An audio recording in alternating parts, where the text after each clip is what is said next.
Assalamualaikum warahmatullahi wabarakatuh.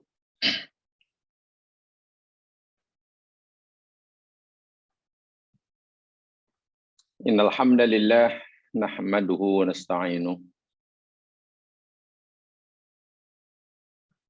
wa natubu ilaihi wa nastaghfiruh.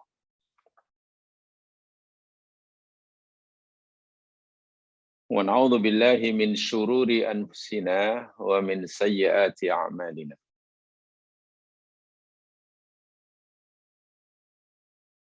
May yahdihillahu fala mudilla lahu wa may yudlil fala hadiya lahu. Asyhadu an la ilaha illallah wahdahu la syarika lah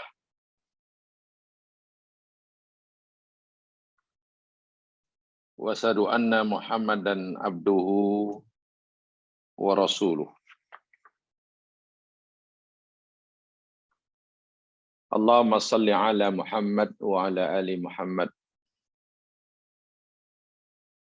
kama sallaita ala Ibrahim wa ala ali Ibrahim wa barik ala Muhammad wa ala ali Muhammad kama barakta ala Ibrahim wa ala ali Ibrahim fil alamin innaka Hamidum Majid.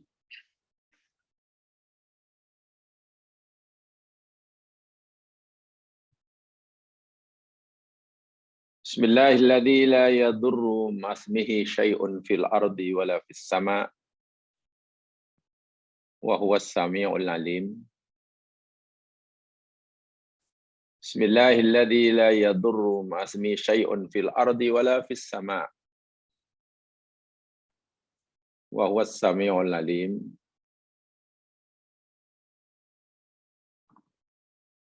Bismillahilladzi la yadurru ma'asmihi syai'un fil ardi wala fis sama' wa huwas sami'ul alim.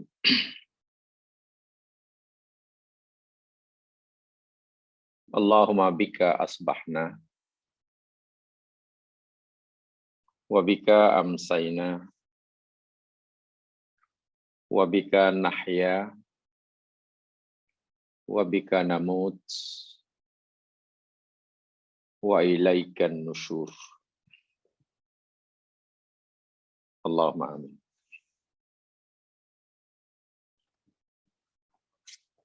Dipohonkan mudah-mudahan hidayah Allah, taufik dan rahmatnya sentiasa dia limpahkan kepada kita semua.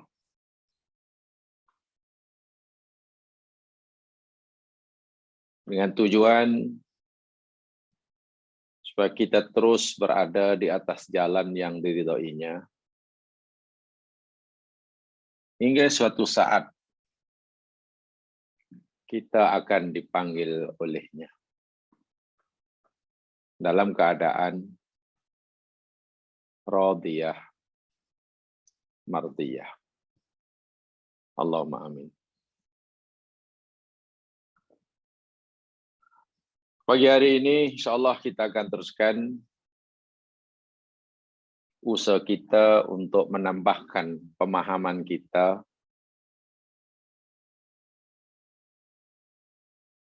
terhadap al-hayatud dunya yang kita sedang alami sekarang ini, meningkatkan kefahaman kita terhadap nikmat-nikmat yang Allah berikan kepada kita sekarang ini,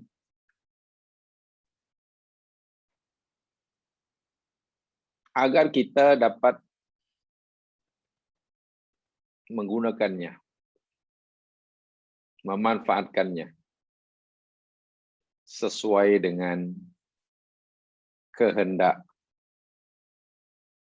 Dia yang menganugerahkan kepada kita. Kegagalan seseorang dalam menilai nikmat dunia dan kehidupan dunia akan mengakibatkan ia mengalami penyesalan dan kerugian yang berpanjangan, bahkan kekal selama-lamanya dalam kerugian, yakni di akhirat kelak. Sementara masa yang Allah berikan kepada kita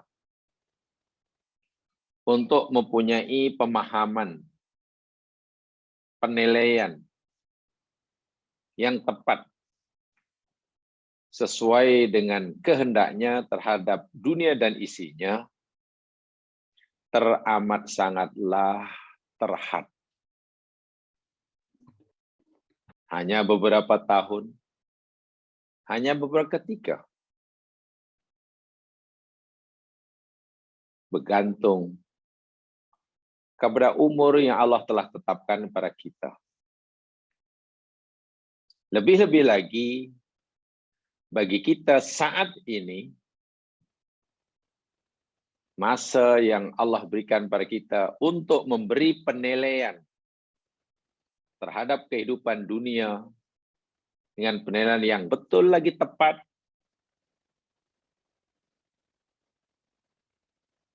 masa yang tinggal makin suntuk.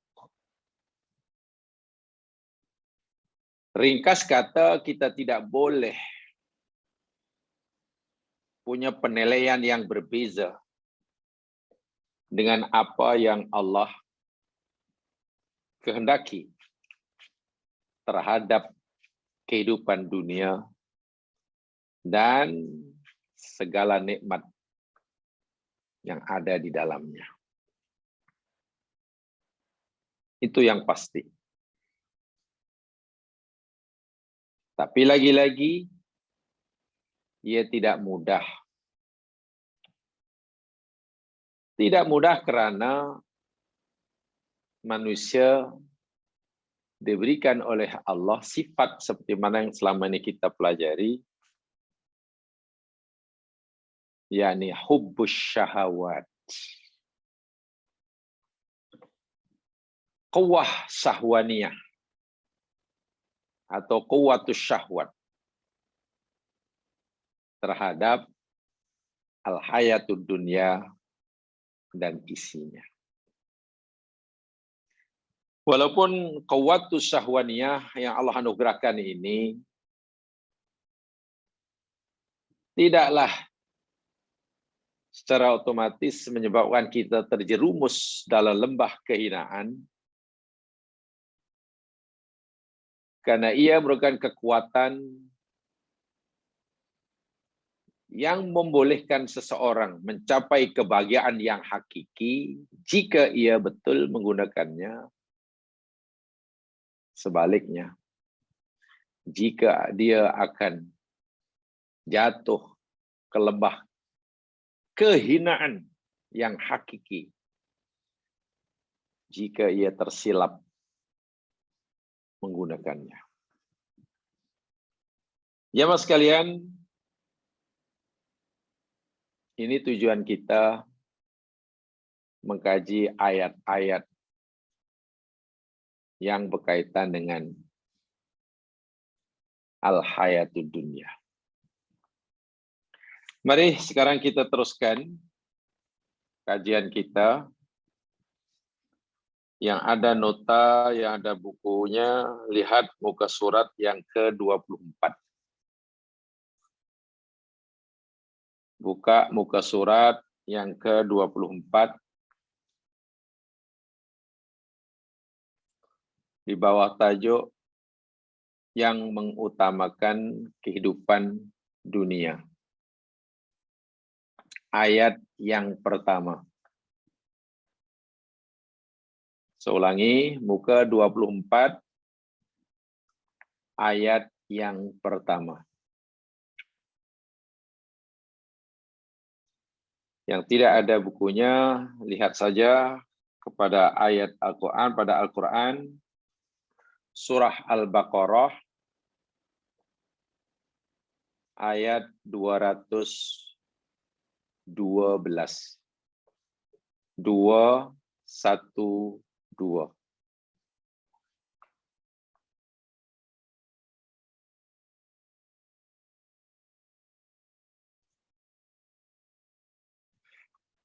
A'udzu billahi minasy syaithanir rajim. Zuyyina lilladzina kafarul hayatud dunya wa yaskharuna minal ladzina amanu walladzina taqaw fawqahum yaumal qiyamah. Wallahu yarzuqu man yasha'u bighairi hisab. Zuyyina telah dihias atau dijadikan cantik dan menarik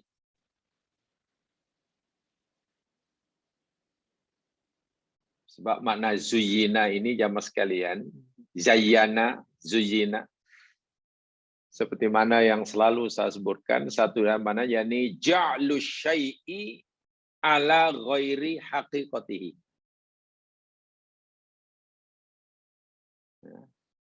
Makna zayyana, mabni maklum atau zuyyina itu ja'lu syai'i ala ghairi haqiqatihi. Menjadikan sesuatu, mengubah satu menjadi sesuatu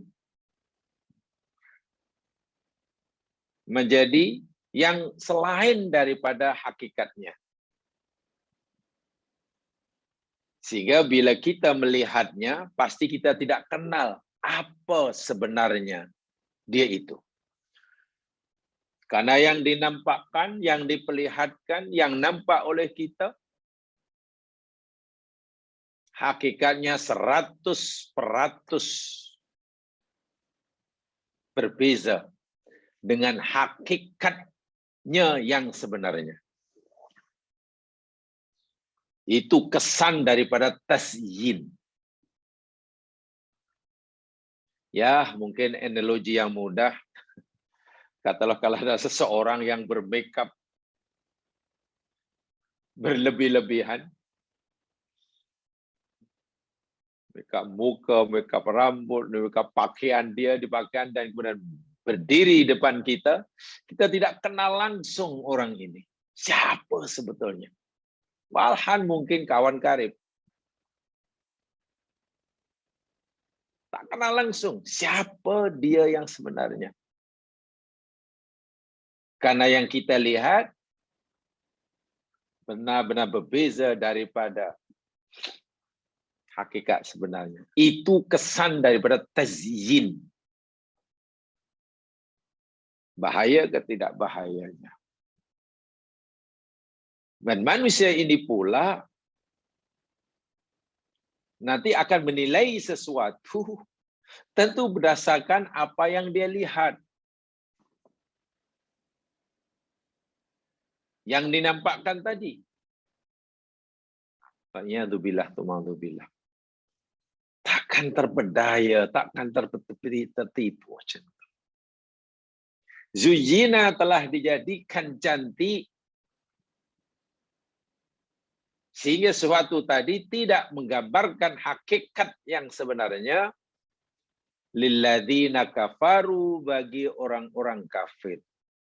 Apa dia yang zuyyina itu? Oh, al-hayatud dunya.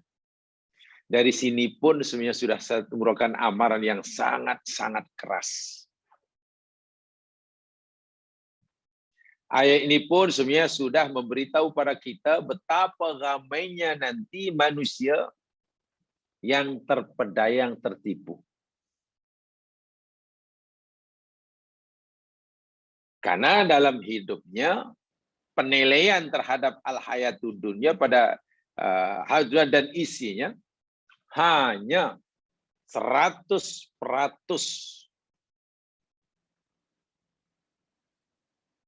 berdasarkan pada apa yang dilihat oleh mata. Mata boleh terpedaya. Mata memang bercakap jujur karena mata hanya menilai apa yang dia nampak lalu diantar maklumatnya pada otak.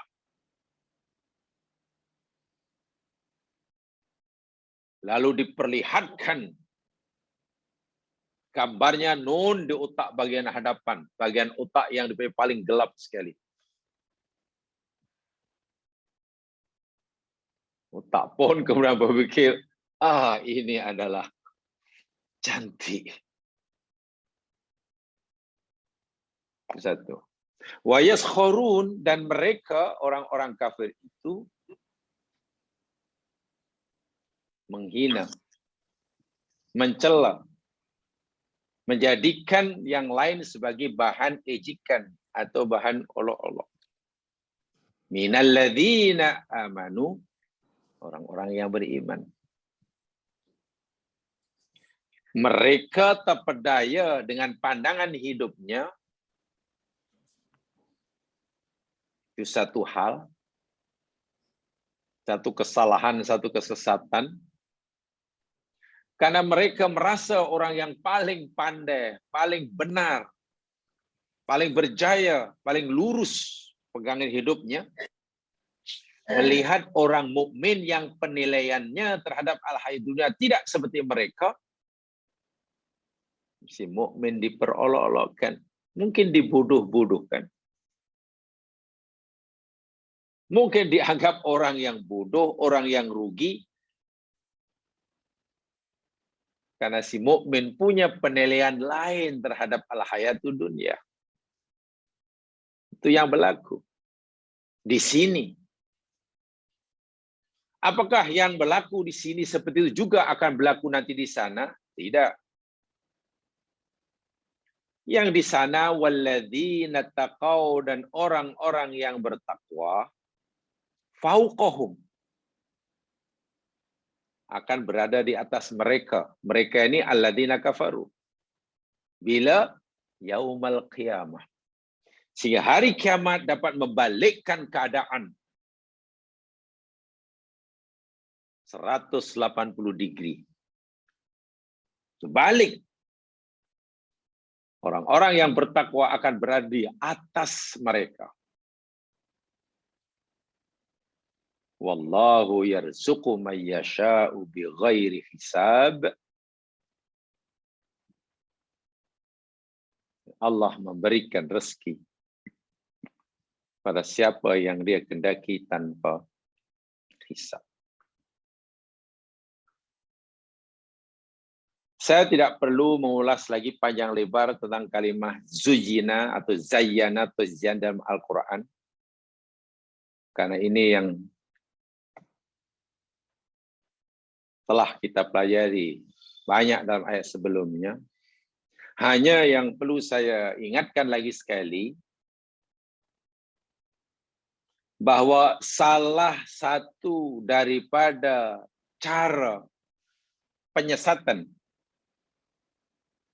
dalam bahasa Arab dipanggil tariqul ighwa, min turuqil ighwa, min turuqi ilwa syaitan linnas. Salah satu daripada cara penyesatan yang dilaku oleh syaitan, iblis, terhadap anak Adam adalah tazyin. Itu yang perlu kita ingat selalu. Bahkan ramai ulama berpendapat tazyinul batil yang dilakukan oleh syaitan ini adalah cara pertama dan paling utama yang dilaku oleh iblis, oleh setan untuk menyesatkan manusia. Sehingga setan boleh jadi gagal hendak menyesatkan manusia dalam kehidupan kecuali mereka melakukan tazyin dahulu terhadap mereka. Tazyin. Dan itu yang diingatkan oleh Allah kepada kita. Yang Allah sebutkan di dalam Al-Quran. Coba lihat firman Allah Subhanahu wa taala dalam Al-Quran.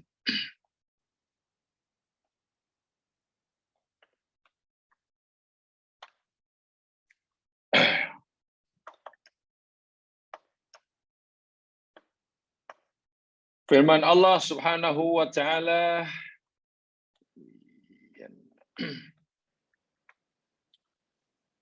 di dalam surah Al-Hijr. Coba lihat, surah 15. Ayat 39.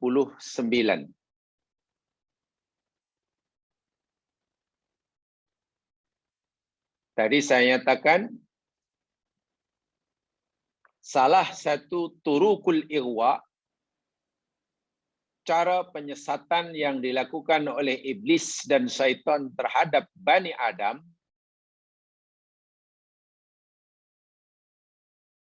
adalah tazyin.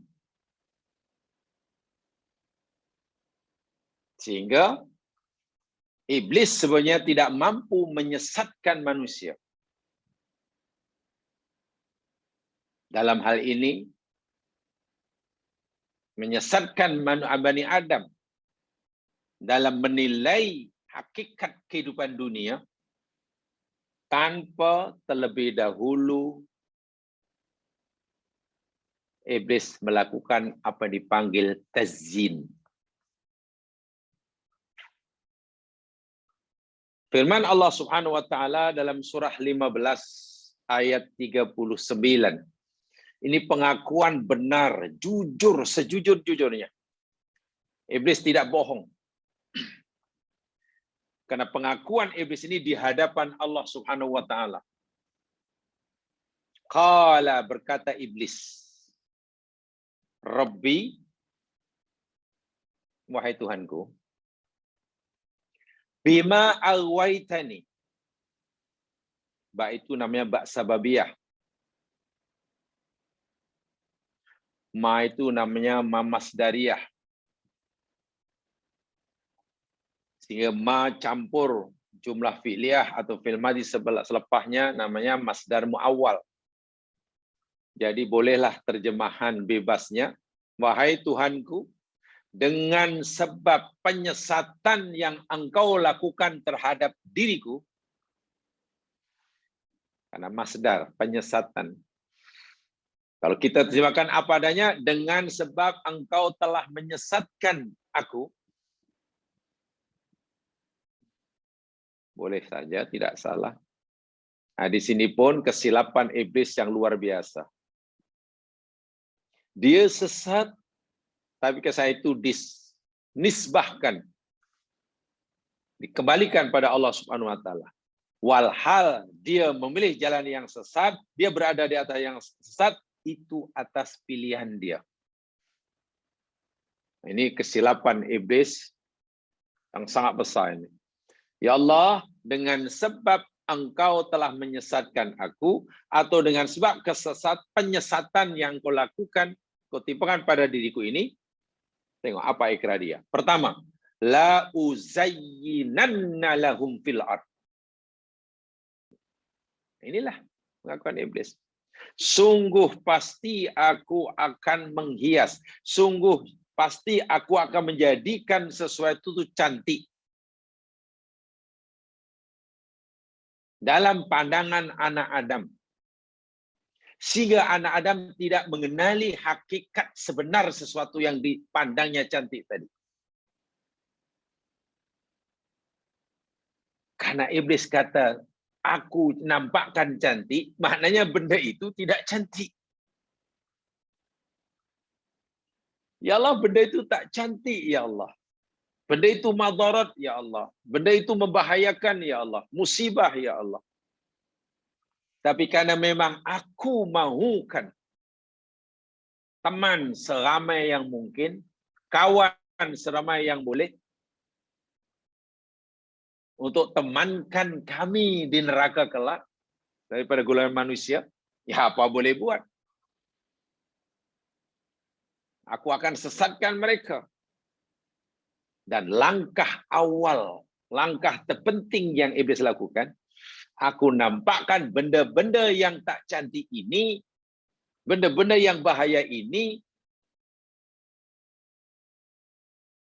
aku hias sedemikian rupa, sehingga anak Adam tidak lagi melihatnya benda itu tak elok, sebaliknya anak Adam melihatnya benda itu elok, sehingga mereka terpedaya. Tidak melihat benda itu larangan engkau,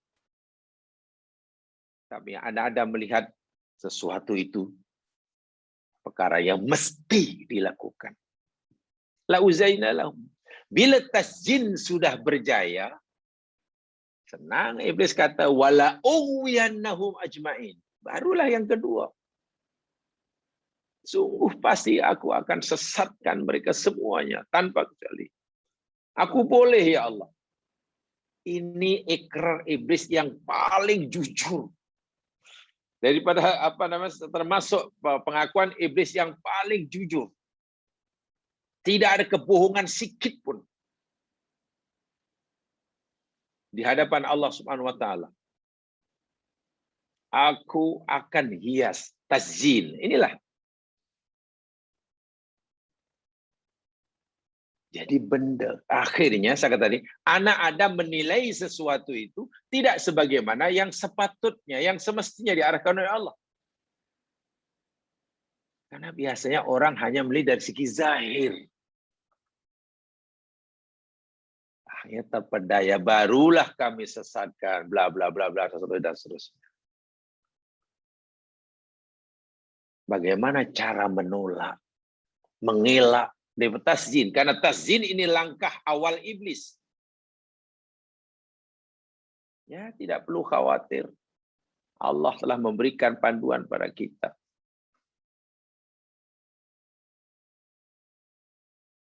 Cara untuk menyelamatkan diri dari tasjin ini, tidak ada cara lain kecuali kita kena ada furqan. Kita ada kemampuan membeza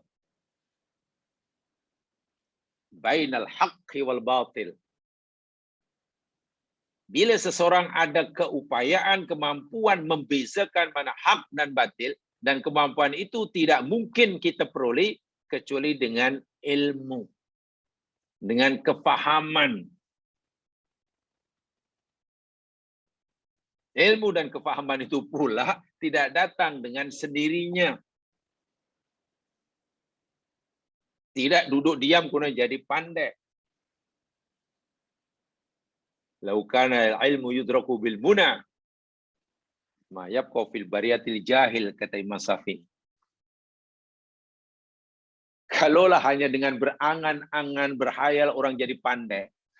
Kalaulah ilmu boleh didapatkan hanya karena berangan-angan. Oh, saya jadi itu pandai. Tidak ada orang bodoh di muka bumi. Nah, di sini pentingnya terus dan terus mengkaji, mengkaji, dan mengkaji. Mungkin kita pernah silap dalam buat kajian. Tidak mengapa. Orang yang tersalah ketika dia dalam proses mencari kebenaran, itu ma'fu. Orang yang tersilap, melakukan kesilapan, ketika ia masih dalam proses mencari kebenaran, itu ma'fuun. Dimaafkan. Tak jadi masalah. Kanak-kanak tidak boleh, tidak ada karena lahir terus lari. Pasti berproses, mulai berjalan, mulai berduduk, mulai berdiri, jatuh lagi, tak apalah. Sehingga luka lutut dia tak apa. Bila banyak tanda luka kat lutut, mana budak yang memang bersemangatnya tinggi. Karena sering jatuh. Kenapa sering jatuh? Ya, karena dia mau belajar untuk berjalan. Kenapa ini tidak ada terluka? Karena dia tak pernah mau belajar untuk berjalan. Saya ulangi. Tasjin. Ini bahaya sekali. Dan orang kafir sudah jelaslah tidak ada garis panduan untuk menilai. Mereka menilainya semata-mata berdasarkan kuwah sahwaniyahnya. Ya sudah habis. Sehingga mereka merasa betul, merasa bertuah. Melihat orang mukmin yang menilai kehidupan dunia tidak sama dengan penilaian mereka, si mukmin dianggap bodoh kamu, rugi kamu. Macam mana kamu boleh melihat dunia lain daripada kami?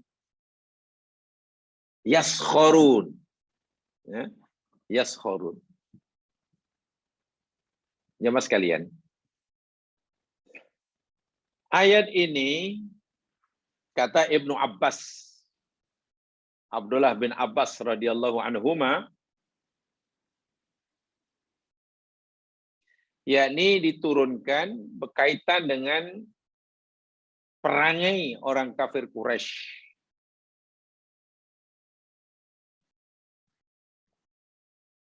Orang kafir Quraisy di Makkah juga termasuk orang munafik di Madinah. Kata Ibnu Abbas, orang kafir Quraisy yang Allah beri kemewahan kehidupan dalam hidup, dan mereka memandang kehidupan memang segala-galanya, memandang harta, kedudukan, nikmat dunia, kesehatan, segala-galanya indah, menarik, sehingga mereka tertarik melihat orang-orang sahabat Nabi seperti mana Abdullah bin Mas'ud, memandang sahabat Nabi seperti Ammar bin Yasir, Suhaib Ar-Rumi, Bilal bin Rabah, Khabbab bin Al-Arad, dan yang semisal dengan mereka, dengan pandangan yang menghina, pandangan yang mengejek, pandangan yang merendahkan. Kalau dalam bahasa kita lah, minta maaf, bodohlah kamu ini. Macam mana kamu jalan kehidupan? Hidup hanya sekali seperti itu. Jalan seperti itu yang kamu pilih. Rugi kamu tinggalkan. Hidup hanya sekali. Tapi kamu nampaknya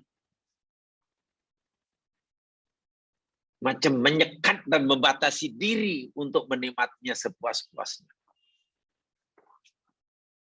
Itu kata Ibnu Abbas. Ibnu Abbas.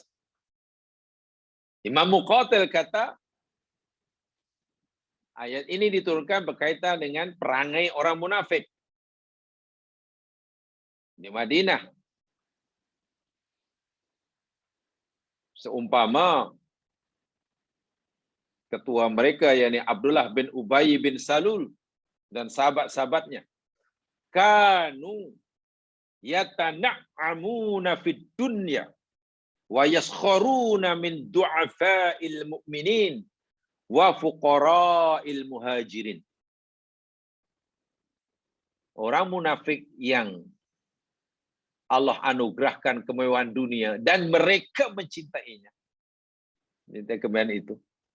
Bila melihat orang-orang mukmin yang dhaif, apalagi sahabat-sahabat Nabi yang ashabus sufah, yang tidak punya tempat tinggal di Madinah, lalu Nabi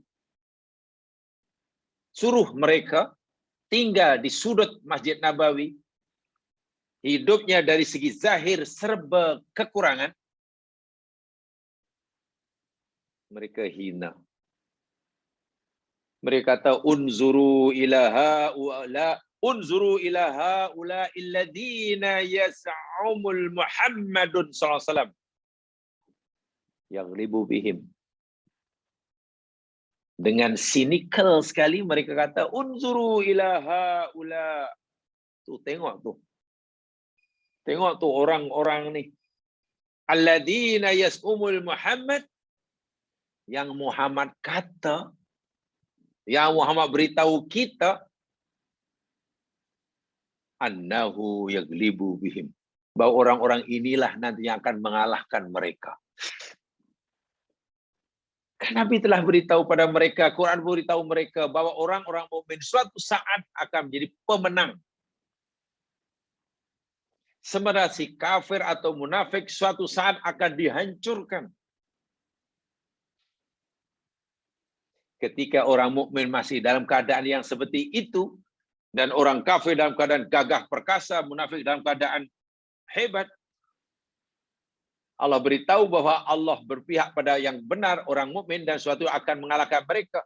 Ya pastilah mereka dengan sinis sekali menyindir. Tengok, orang-orang inikah yang Muhammad beritahu kepada kita bahwa mereka akan kalahkan kita. Hidup pun susah, makan pun susah. Apa yang mereka ada? Dari mana mereka boleh mengalahkan kita? Pandangan hidup mereka, penilaian mereka terhadap dunia pun berbeza dengan kita. Itu yang dilakukan oleh orang-orang munafik, orang kafir terhadap sahabat Nabi saat itu. Turun ayat seperti ini, kan mereka akan menjadi lebih gelak lagi. Tapi inilah mukjizat. Ya mas sekalian, kadang-kadang memanglah ayat Quran yang Allah turunkan pada Nabi ini. Ya, ayat Quran itu firman Allah Subhanahu wa taala lah. Tapi kalau kita lihat, pandang sepintas lalu, kadang ayat itu diturunkan macam tak sesuai masanya. Macam tak sesuai waktunya. Contoh ya, ketika orang mukmin sangat lemah, minoriti lemah, tertindas, miskin, serba kekurangan. Sementara si kafir, Masya Allah, kuat serba-serbinya. Segi ketenteraan, segi harta benda, segi apa sajalah, sangat kuat. Dan si kafir yang kuat ini selalu saja melakukan penindasan terhadap orang mukmin yang lemah. Yang lemah. Contoh banyak period Makki. Nabi sangat lemah. Apalagi ketika jumlah pengikut Rasulullah SAW boleh dikira dengan jari. Boleh kira jari. Jadi orang kafir boleh sesuka hatilah melakukan apa saja kepada. Jangankan kepada sahabat Nabi. Kepada Rasulullah pun mereka boleh melakukan apa saja. Menyakitilah, mengganggu.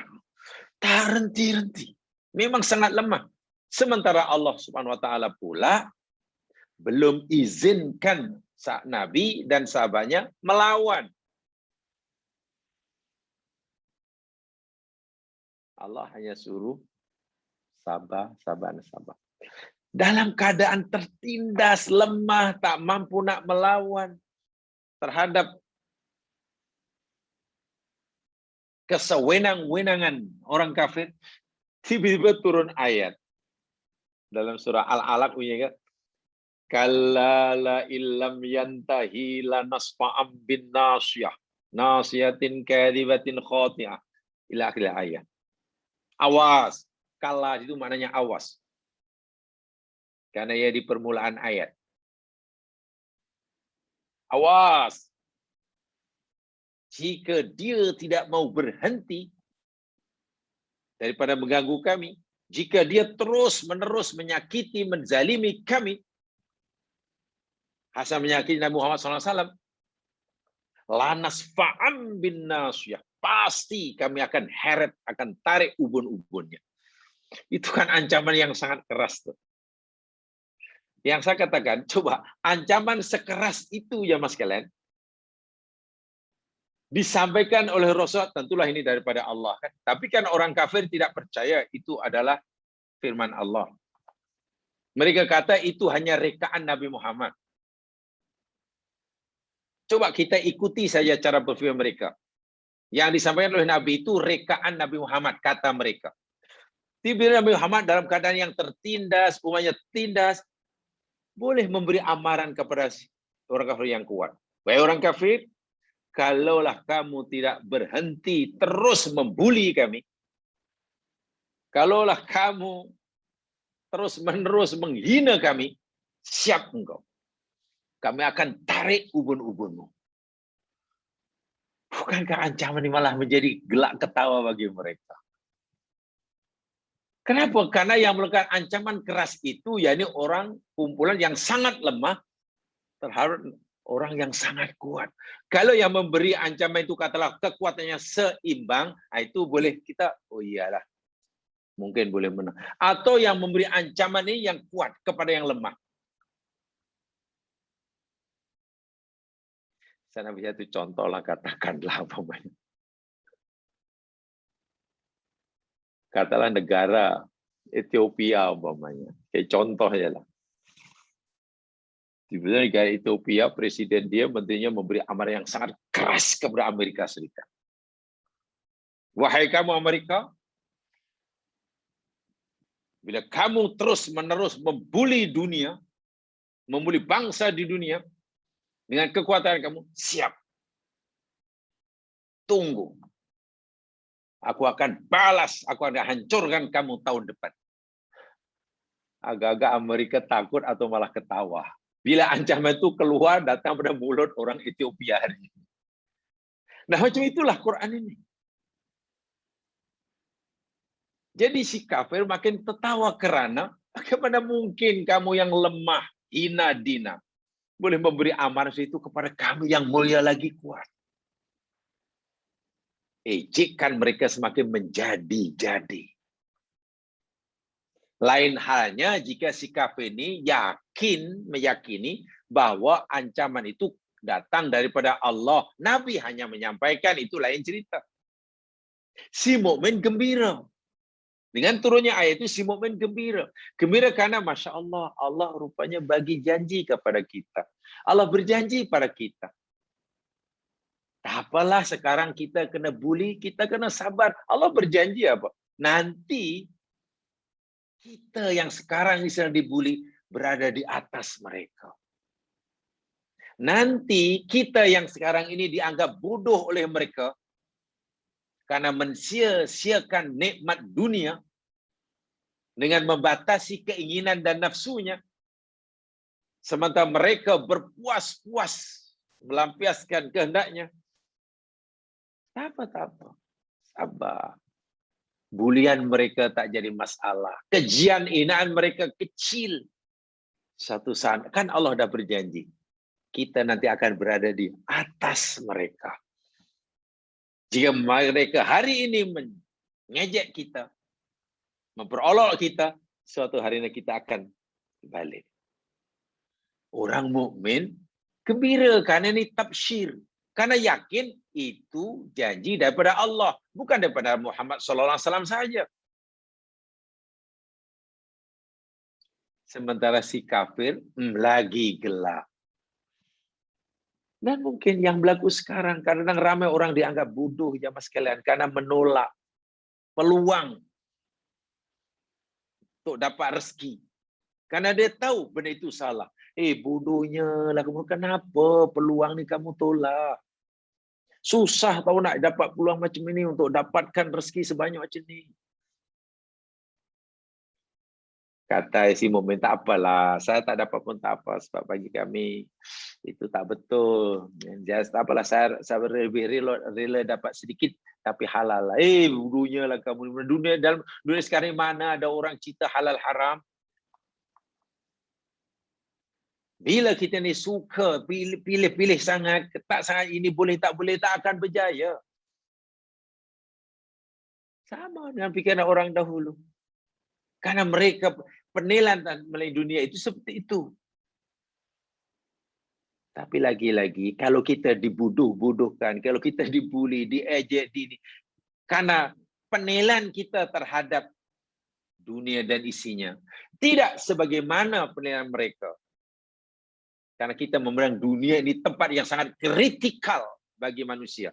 Di sekian fasa kehidupan yang dilalui oleh manusia dan perjalanan daripada Allah kembali pada Allah, yang paling kritikal sekali yakni di dunia. Bahasa yang kita gunakan dahulu ketika kita bicara tentang maut. Karena di dunia ini adalah tempat dan masa di mana kita menempah tempat di akhirat. kita membuat tempahan sama ada surga atau neraka itu di dunia ini. Sekarang ini. Kan sangat kritikal itu. Sangat kritikal. Sebab itu kita ada peraturan itu. Mereka tidak ada peraturan. Wa'iyadzubillah. Jadi inilah. Jadi ayat ini saya katakan, jika ayat apa diturunkan kepada manusia, dan saya itu ada orang mukmin dan ada orang kafir, reaksi mukmin dan kafir ini berbeza. Berbeza. Reaksi si kafir makin menjadi jahatnya, makin menjadi membuli dan mengejek orang mukmin. Dan itu kepuasan bagi mereka. Sementara reaksi si mukmin tenang, karena tak apa. Ejekan kamu tidak memberikan, tidak membuat aku kecewa atau sedih. Karena sekejap lagi akan berputar, roda berputar akan berganti. Kami akan berada di atas kamu. Walladzina taqaw fauqahum. Subhanallah. Fauqahum, di atas mereka. Dan betul jamaah sekalian. Nabi bersabda di dalam hadis riwayat Imam Bukhari dan Imam, atau lebih tepatnya disepakati oleh Bukhari Muslim, muttafaq alaih. Daripada Usamah bin Zaid radhiyallahu anhuma.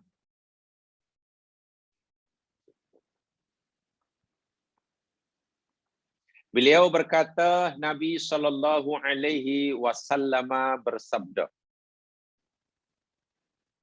Sabda Nabi, waqaftu ala babil jannah. Aku berdiri, berhenti depan pintu surga, kata Rasulullah.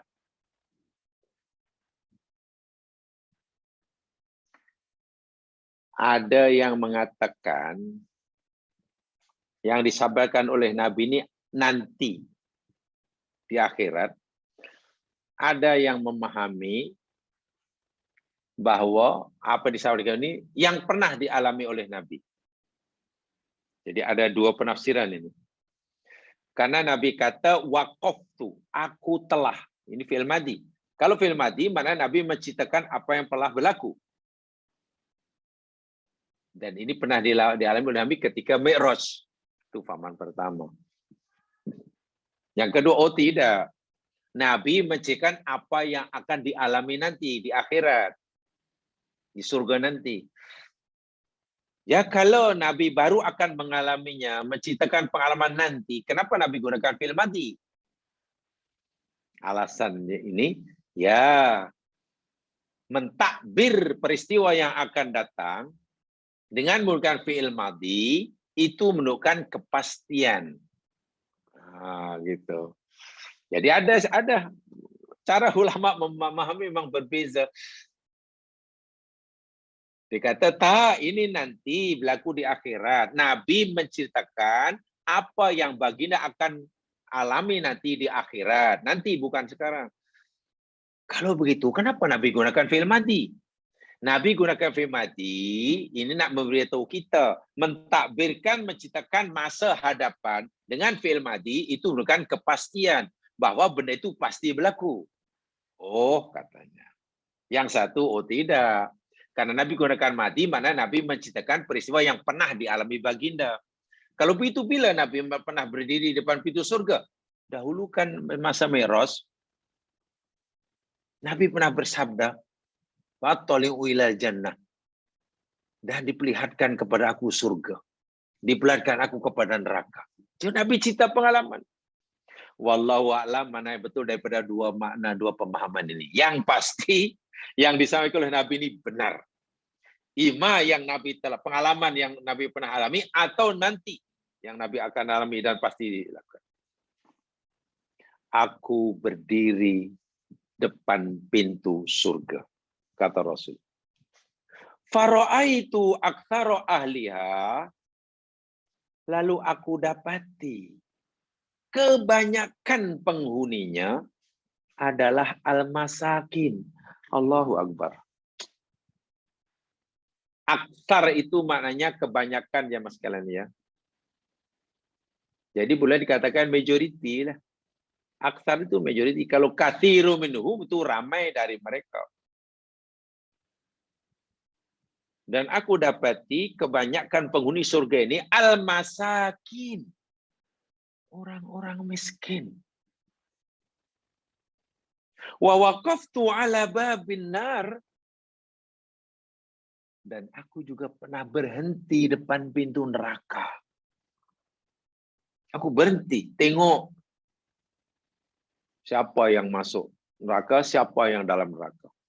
Fara'aitu aktsara ahlihan nisa. Dan aku dapati kebanyakan penghuninya kaum perempuan. Ini perlu penjelasan. Saya pernah menjelaskan di tempat lain tentang memahami hadis-hadis muskil. Itu perlu berhati-hati. Artinya, bila baca hadis ini, tak perlulah muslimat kemudian merasa, aku juga yang kena, tak payah. Sementara si muslimin pula, tengok, tak payah. Jadi, itu karena salah paham. Wa idza ahlul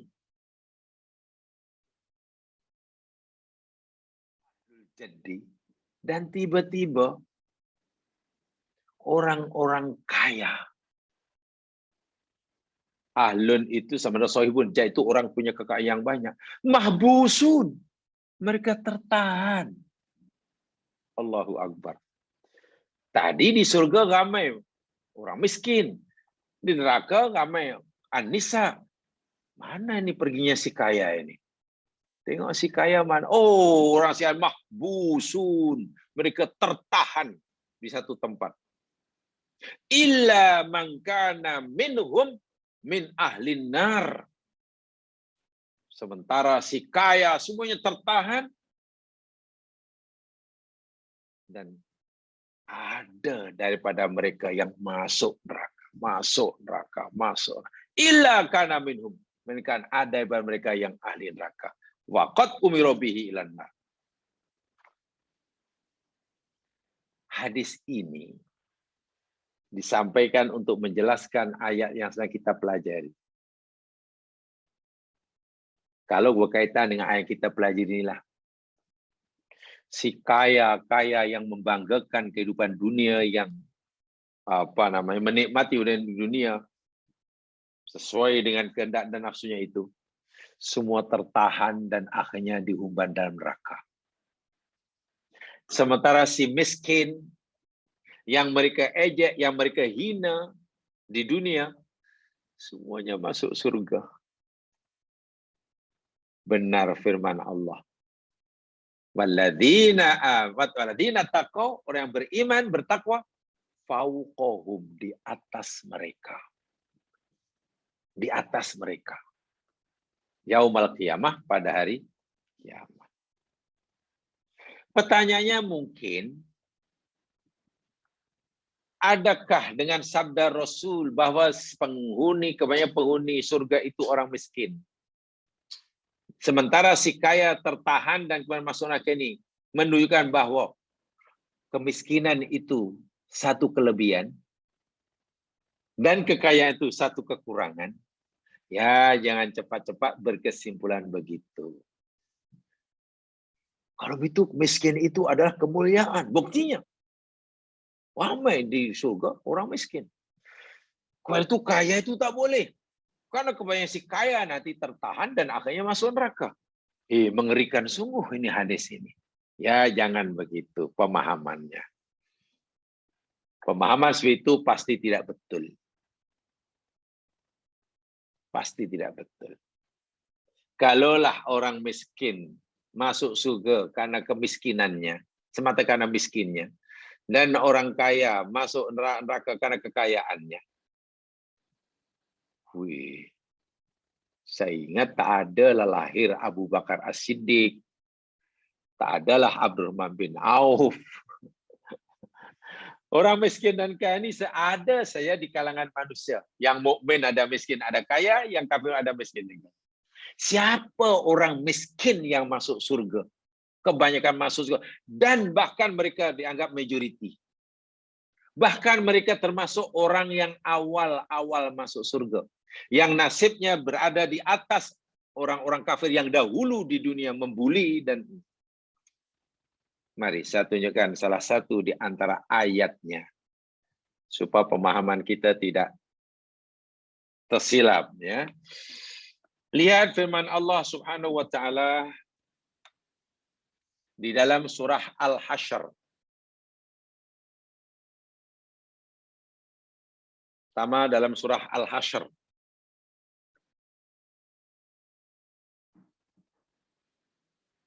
Surah yang ke-59. Ayat yang ke-8.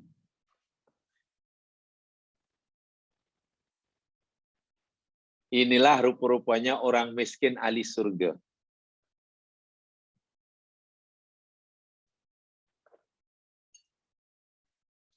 Lima sembilan ayat 8. A'udzubillahi minasyaitonirrajim. Lil fuqara'il muhajirin. Lil fuqara'i bagi orang-orang fakir. Al-muhajirin, orang-orang yang berhijrah daripada Makkah ke Madinah, sahabat muhajirin. Mereka pindah daripada Makkah ke Madinah ini kerana alladzina ukhriju, yakni orang-orang yang mereka dihalau keluar, diusir keluar. Min diarihim, dari kampung halaman mereka, dari rumah-rumah mereka atau dari negeri mereka. Mereka terpaksa meninggalkan kampung asal negerinya, tanah airnya, tapi juga wa amwalihim, harta mereka pun ditinggalkan. Mereka orang-orang kaya, ada rumah, ada perniagaan, tapi ditinggalkan begitu saja rumah dan kekayaannya. Pindah ke Madinah, harta tidak dibawa. Jadi miskinlah. Kenapa mereka sanggup kurbankan kehilangan hartanya? Wah, mereka susah payah mencarinya. Oh, rupanya yabtaguna fadlam minallah. Karena mereka hendak mencari keridhaan Allah. Mereka lebih sayangkan imannya. Jika mereka lebih sayangkan dunianya, jangan hijrah. Tinggal aja di Makkah. Tapi mereka susah untuk menjalankan syariat agamanya. Imannya terancam. Itu kalau dia sayang hartanya. Kalau tak mau kehilangan harta dan tidak dianiaya, ya sudah, tinggalkan saja imannya. Mereka tak mau. Oh, saya lebih rela kehilangan harta saya. Saya lebih rela jatuh miskin daripada asalnya kaya. Janji imanku tidak hilang. Yabtaguna fadlam minallah. Waridwan, dan keridhaannya.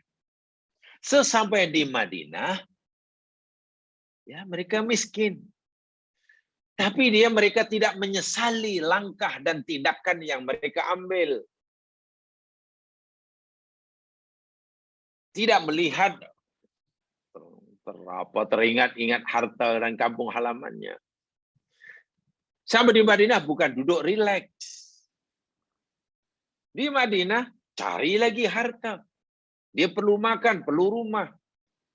Selepas ada harta pula, mereka tidak simpan, tidak timbun. Sebaliknya, wa yansurunallah wa rasulah.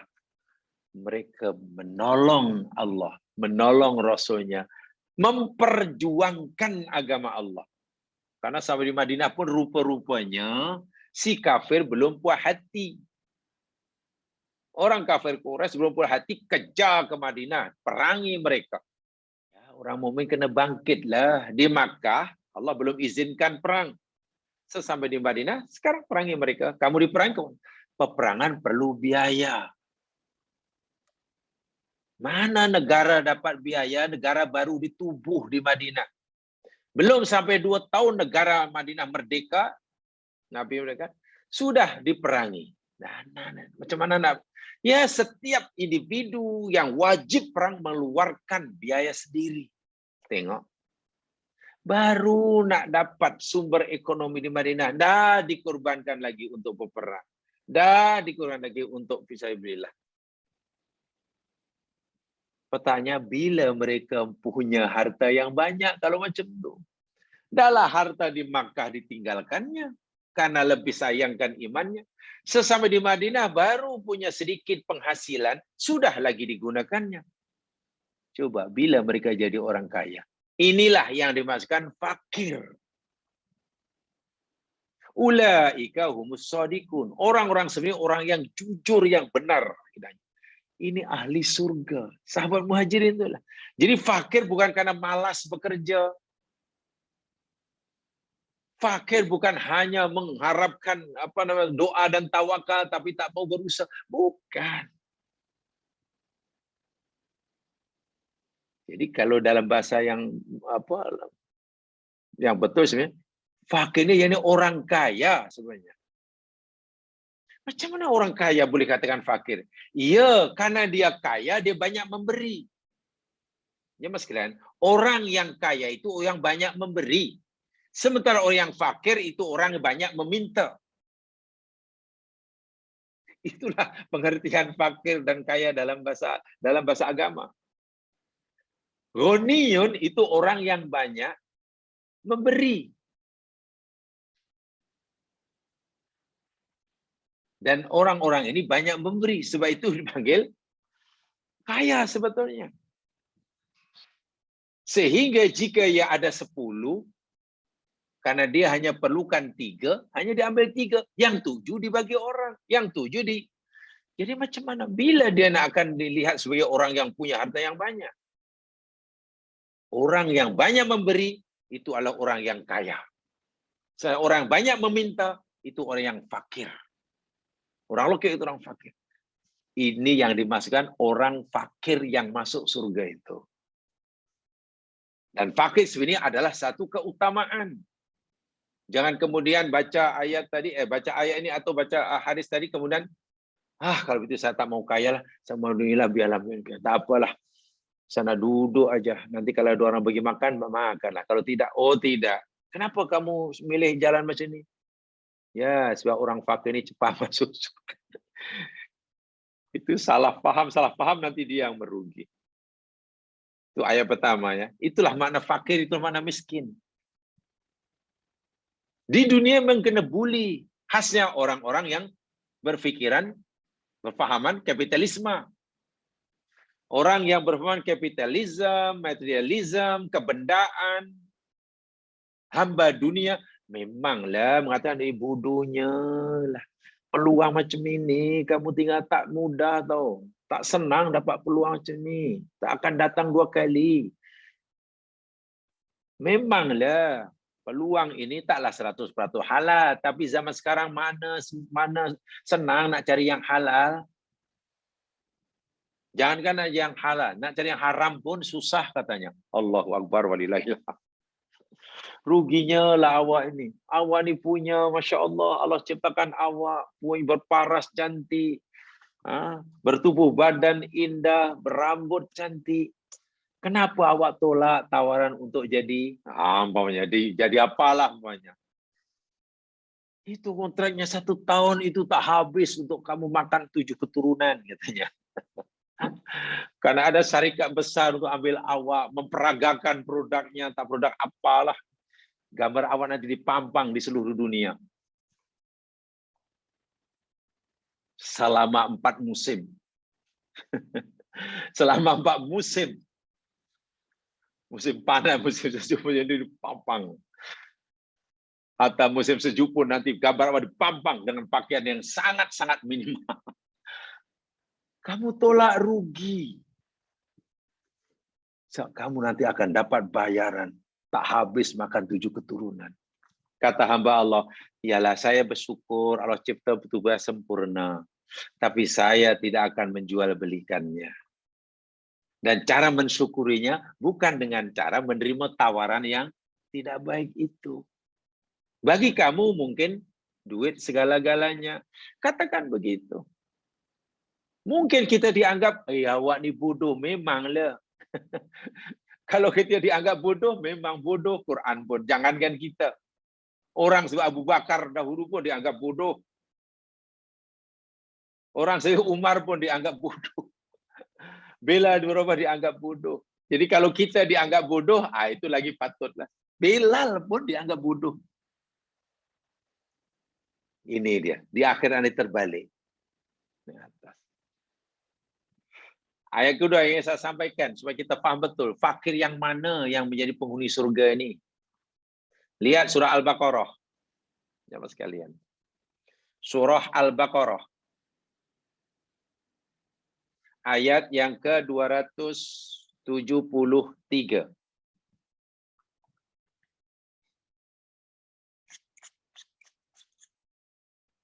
Al-Baqarah 273.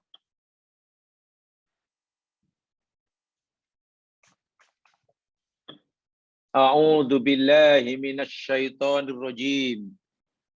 Lil fuqara. Termasuk harta infak, khasnya harta rampasan perang, adalah diberikan kepada lil fuqara, orang-orang fakir. Fakir yang mana nih ya? Oh, fakir alladzina uhsiru fi sabilillah. Orang-orang yang fakir, yang punca kefakirannya oleh sebab mereka ini dikurung, terkurung, atau mengurungkan diri fi sabilillah di jalan Allah. Sebagian besar masanya, hidupnya, mereka wakafkan untuk berjuang di jalan Allah. Saya ulangi. Sebagian tenaga, masanya, waktu, umurnya, mereka infakkan, mereka wakafkan fi sabilillah. Nah, bagi orang-orang seperti ini sehingga la yastati'una darban fil ard. Mereka tak mampu, mereka tak punya masa untuk berjalan di muka bumi mencari rezeki. Paham tak? Orang lain punya masa banyak untuk cari rezeki. Sehingga punya penghidupan yang selesa. Orang-orang ini, kata Allah, mereka ini tak punya masa banyak untuk cari rezeki. Karena sebagian besar umur, tenaganya, segalanya, fisabilillah. Abu Hurairah tuh miskin ya mas kalian. Miskin bukan karena malas bekerja. Miskin karena sebagian besar umur, tenaga, dan masanya diwakafkan. Itu agama Allah. Nah, fakir macam inilah yang cepat masuk surga itu. Sehingga yahsabuhumul jahilu aghnia. Orang-orang yang tak tahu, mereka pikir mereka ini orang-orang yang kaya. Orang yang tak kenal orang ini dengan kaya orang ini. Ada masa ya. Dalam perjuangan ada. Di majlis Nabi ada. Malam hari ada. Siang hari ada. Belajar ada. Kaya orang ini. Orang yang tak tahu dia fikir kaya. Karena semua perkara-perkara agama dia boleh buat. Kenapa sampai tiba itu? Ia minat ta'affuf. Karena yang punya diri ini walaupun serba kekurangan, dia punya sifat iffah. Ta'affuf, punya sifat iffah. Punya iffah maknanya menahan diri, menjaga muruahnya. Apalah, walaupun saya susah, asal saya masih boleh makan sehari, walaupun sekali, saya tak akan minta lah. Sebab bagi saya meminta ini akan menjatuhkan air muka seseorang. Orang yang memberi itu lebih mulia, lebih baik daripada yang meminta. Karena tak suka-suka meminta, ramai orang pikir dia orang kaya. Wah, dia ini orang fakir. Fakir bukan karena malas bekerja, fakir karena sebagian besar waktu tenaganya diinfakkan fisabilillah, sehingga tidak punya cukup masa untuk mencari rezeki. Wahai nabiku, kata Allah, ta'rifuhum bisimahum. So, kamu tidak susah untuk mengenali sahabatmu yang seperti ini. Kamu boleh kenal mereka, ta'rifu bisimahum, dengan tanda mereka. Ya tentulah, jangan maksudkan orang yang serba kekurangan ini, walaupun tak suka meminta-minta, tentu lainlah penampilannya dengan orang yang serba berkecukupan. Takkan orang yang serba kekurangan tak boleh dibezakan.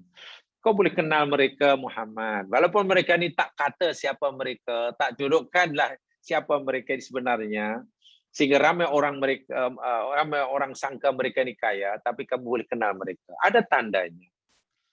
Ya, mungkin penampilannya bajunya, mungkin bajunya itu aja. Mungkin itu aja mungkin bajunya. Banyak kan tanda orang yang penampilan susah.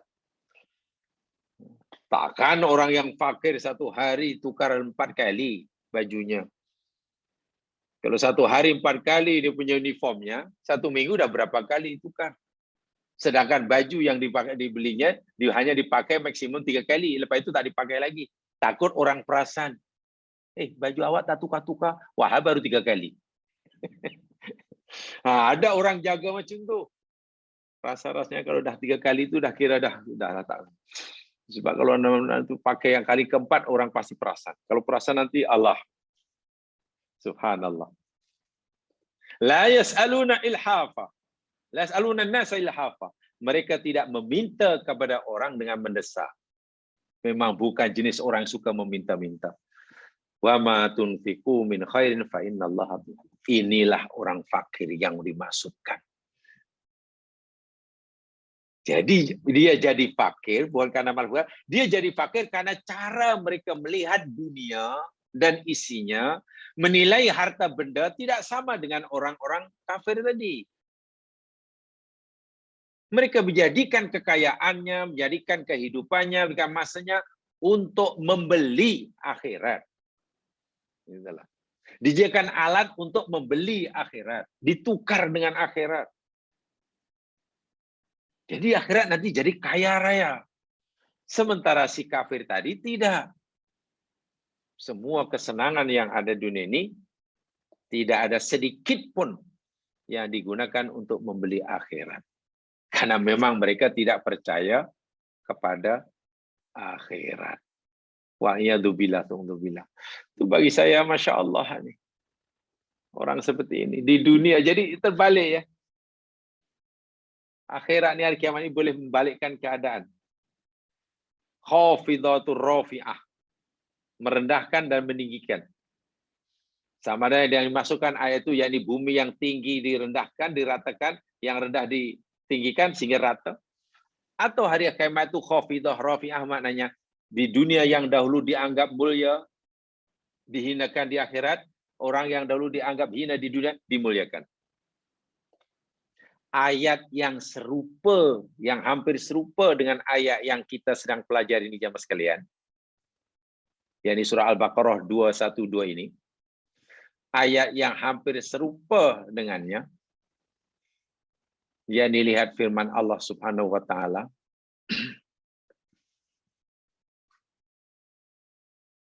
di dalam surah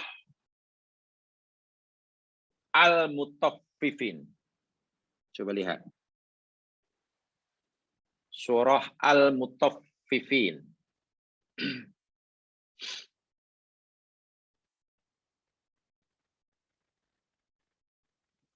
Bagian belakang. Surah yang ke-83.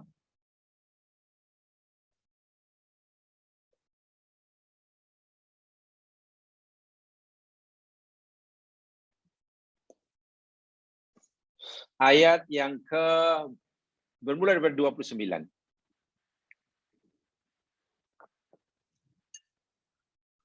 Surah Al-Mutaffifin bermula 29.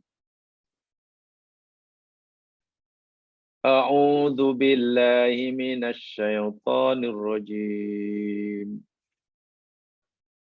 Innal ladzina ajramu kanu minal ladzina amanu yadhhakun. Inna sesungguhnya alladzina orang-orang yang ajramu mereka banyak melakukan jarimah. Jarimah itu jenayah yang dosa besar tu. Ajramu ayat orang yang buat jarimah. Orangnya dipanggil mujrim. Itu pelaku semua jenis dosa, sama besar atau kecil, dan banyak. Sesungguhnya orang-orang yang banyak melakukan dosa kanu adalah mereka minal ladzina, badan orang-orang yang beriman yadhaku, mereka mentertawakan. Di dunia orang-orang mujrim mentertawakan orang-orang mukmin. Itu di dunia. Wa idza marru bihim yataghamazun. Dan apabila orang-orang yang mujrim, yang banyak dosa ini lalu melewati, menjumpai, menemui orang-orang yang beriman, yataghamazun. Mereka saling mengedipkan mata. Mengejek tapi dengan hanya isyarat mata. Taghamus itu maknanya kedipan mata yang mengejek itulah. Itu dosa besar tu jemaah sekalian ya. Itu termasuk dosa besar. Karena itu masuk sikhrian, mengejekan. Walaupun hanya dengan isyarat mata. Hati-hati. Hanya mengejekkan mata. Menghina, mengejek orang. Wa idzan qalabu ila ahlihim inqalabu fakihin. Dan apabila mereka kembali pada keluarga mereka, maksudnya kumpul dengan kawan-kawan mereka, kumpul dengan geng mereka, inqalabu fakihin, mereka balik dalam keadaan seronok, puas, bergembira. Mengejek orang, satu kepuasan. Memperoleh orang mukmin, itu satu kebahagiaan. Oh, luar biasa. Wa idza ra'auhum qalu, dan apabila orang-orang yang berdosa kafir ini melihat orang mukmin, sahabat Nabi, mereka kata inna haula'i ladallun. Sesungguhnya orang-orang inilah orang yang sesat jalan tuh. Bukan kita. Muhammad kata kita yang sesat. Walhakianya orang yang sesat jalan, yang tak betul, yang silap jalan, itu dia orang ini. Pengikut-pengikut Muhammad tuh kata mereka.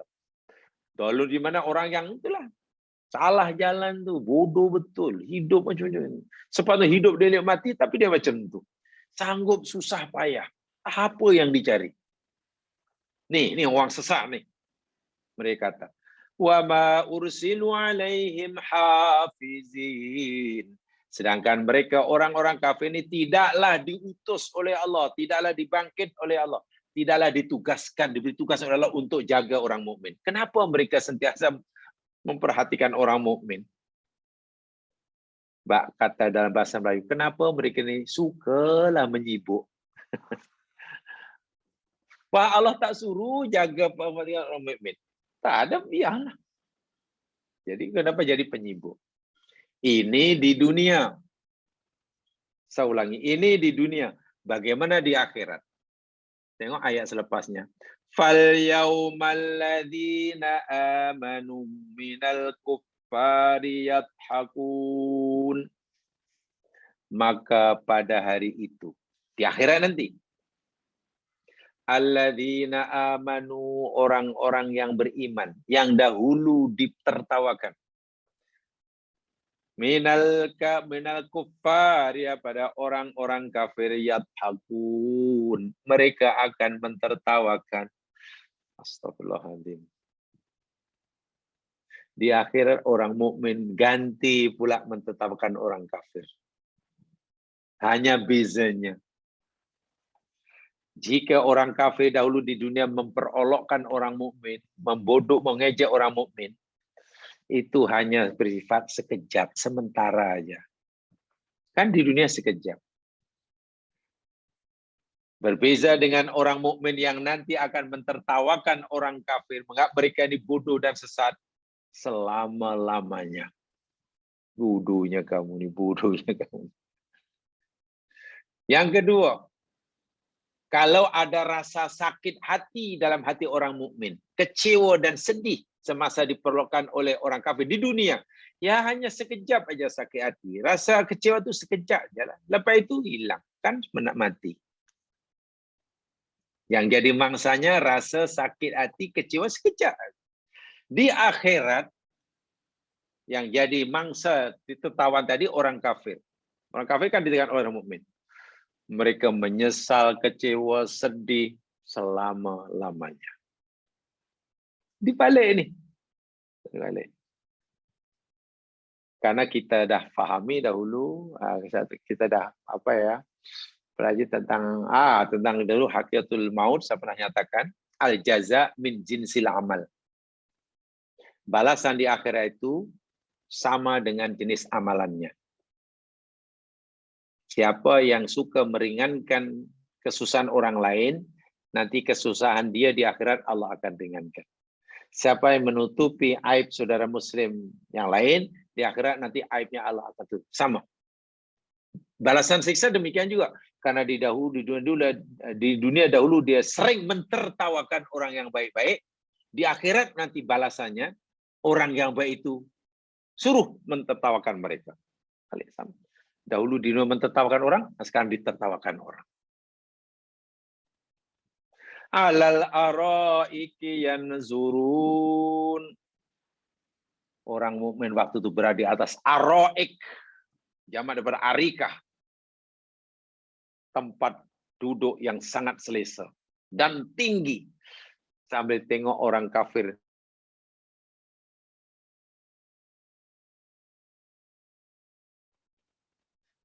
yanzurun hal tuwibal kuffar maka yaf'alun. Sama ayat ini mutafifin dengan ayat yang sebelumnya tadi. Jadi ini bermakna jamaah sekalian, ya, keadaan akan berubah dunia dan akhirat. Poin terpenting daripada setakat yang saya sampaikan setakat ini adalah sebab bigori hisab kan belum dijelaskan. Dunia dan isinya ini Allah ciptakan untuk seluruh umat makhluknya, manusia, mukmin atau kafir. Semua bikin. Siangnya, malamnya, hutannya, lautnya, gunung ganangnya, emas peraknya, minyaknya, semualah. Makanannya, pembuahannya, binatangnya, dagingnya, hewan, semuanya. Itu jelas. Ini namanya atau rububiyah. Tidak akan diberikan pada orang tertentu. Jadi atau rububiyah, Rabbul Alamin. Allah tidak akan mengkhususkan kepada mukmin saja, semua dapat. Hanya saja manusia yang dapat nikmat dunia dan isinya ini pula mempunyai perbezaan cara melihat, menilai, dan menganggap dunia dan isinya ini untuk apa. Berbeza. Saya tidak tahu, mungkinlah jika Allah Subhanahu wa Ta'ala tidak turunkan Al-Quran, tidak utuskan Nabi, mungkin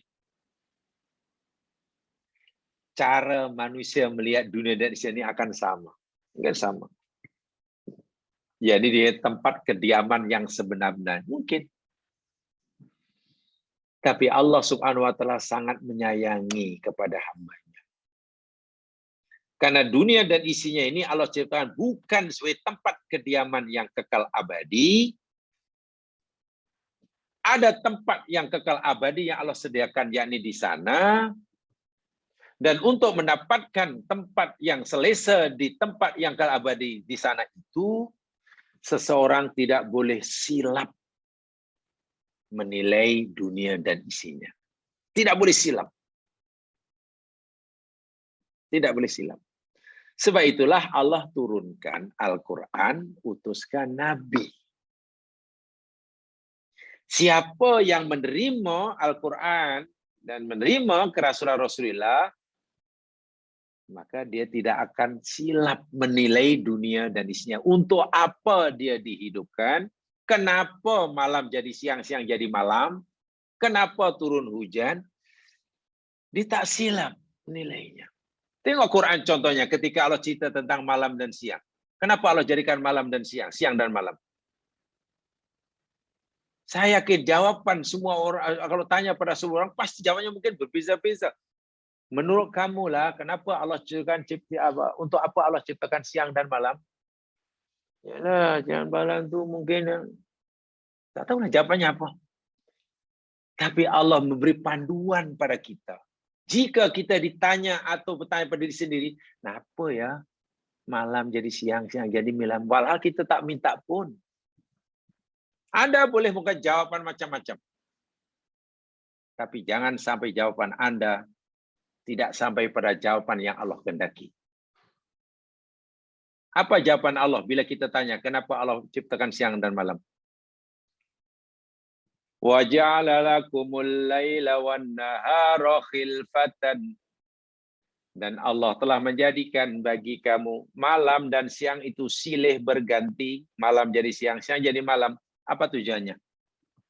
Liman arada ayyan dzakkara au arada syukura.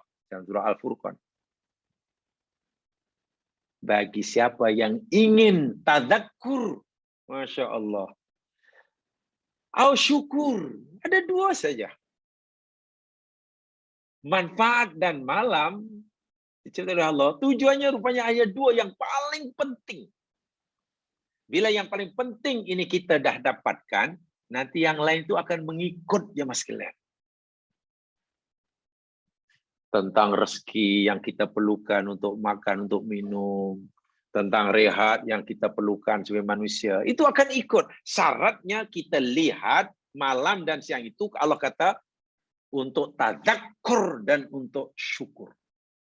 Apa menurut tadakkur dan syukur? Itu penjelasan lain lah. Itu maksudnya sebagai contoh kecil. Selagi kita menilai jawaban kita belum sebagaimana Allah kehendaki, ya belum kita betul 100% lah.